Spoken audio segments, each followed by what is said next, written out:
अगर आपने application download करके इंस्टॉल कर ली है और उसको ओपन किया है तो आपके सामने कुछ इस तरह का इंटरफेस शो हुआ है। यहाँ पे आपको 3 आइकन नज़र आ रहे हैं। सबसे लेफ़्ट वाला स्टोर का आइकन है, सेंटर में प्लस का आइकन है और साथ यूट्यूब का है। अगर आप स्टोर वाले आइकन पे क्लिक करते हैं तो यहाँ कुछ एसेट्स दिए हुए हैं आपको। फॉर एग्ज़ाम्पल आप यहाँ किसी पे भी क्लिक करें तो उसमें जितने भी एलिमेंट्स होंगे वो आपके सामने आ जाएंगे और इसमें आप इसको प्ले करके भी देख सकते हैं और इनको आप अपनी वीडियो में आसानी से यूज़ भी कर सकते हैं।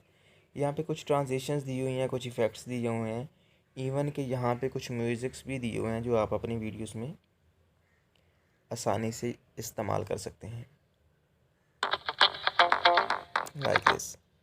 उसके अलावा सबसे जो इम्पोर्टेंट है वो है सेंटर वाला आइकन, प्लस का आइकन। हम उस पर क्लिक करते हैं। क्लिक करने के बाद ये आपसे एस्पेक्ट रेशो पूछ रहा है। ये आप पे डिपेंड करता है आप किसके लिए वीडियो बना रहे हैं, यूट्यूब के लिए, शॉर्ट्स के लिए, या कोई रील्स के लिए, फेसबुक के लिए। आप पे डिपेंड करता है कि आप कौन सी रेशियो सिलेक्ट करेंगे। अगर आप यूट्यूब के लिए बना रहे हैं तो आप 16:9 ही सिलेक्ट करेंगे। अगर रील्स बना रहे हैं या कोई शॉर्ट्स बना रहे हैं तो 9:16। और अगर आप फेसबुक वगैरह के लिए बना रहे हैं तो आप 1/1 कर सकते हैं। अभी हम यूट्यूब के लिए क्योंकि बना रहे हैं ऑब्वियसली, तो हम 16:9 पे क्लिक करेंगे। हमने एस्पेक्ट रेशियो सेलेक्ट कर ली तो हमारे पास मीडिया ब्राउज़र ओपन हो गया। यहाँ पे बैकग्राउंड, फेवरेट, क्लाउड स्टोरेज, ये कुछ काइन मास्टर के ही ऑप्शंस हैं, लेकिन इसके साथ आपकी जो मीडिया फाइल्स हैं जो गैलरी में पड़ी हुई हैं वो यहाँ पे शो हो रही हैं। अगर आप किसी बड़े प्रोजेक्ट पे काम करना चाह रहे हैं तो मैं आपको यही रिकमेंड करूँगा कि आपने अपने प्रोजेक्ट में जो जो इस्तेमाल करना है उसको किसी एक ही फ़ोल्डर में रख लें, क्योंकि प्रोजेक्ट पे काम करते हुए अगर आपकी कोई एलिमेंट कहीं पड़ा हुआ, कोई वीडियो कहीं पड़ी हुई, तो हो सकता है वो कोई डिलीट हो जाए, और डिलीट हो जाए तो फिर मसला बन जाता है और ढूंढने में भी आपको टाइम लग सकता है, गुम भी हो सकती है। तो इससे बेहतर यही है कि आप उसको एक ही फ़ोल्डर में रख लें ताकि जब आप प्रोजेक्ट पे काम कर रहे हों तो आपको कोई मुश्किल ना हो।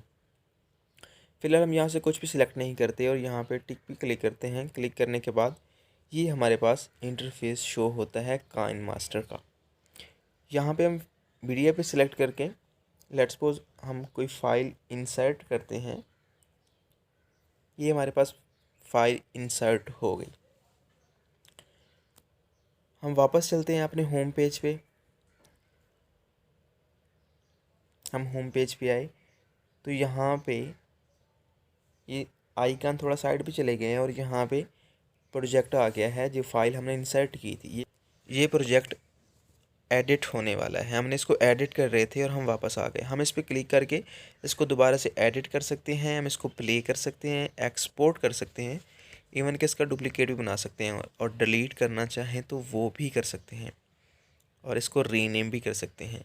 पहले इसका नेम अनटाइटल लिखा हुआ है, आई मीन हमने इसका कोई टाइटल नहीं दिया, तो हम इसका नाम रख लेते हैं जी फर्स्ट प्रोजेक्ट।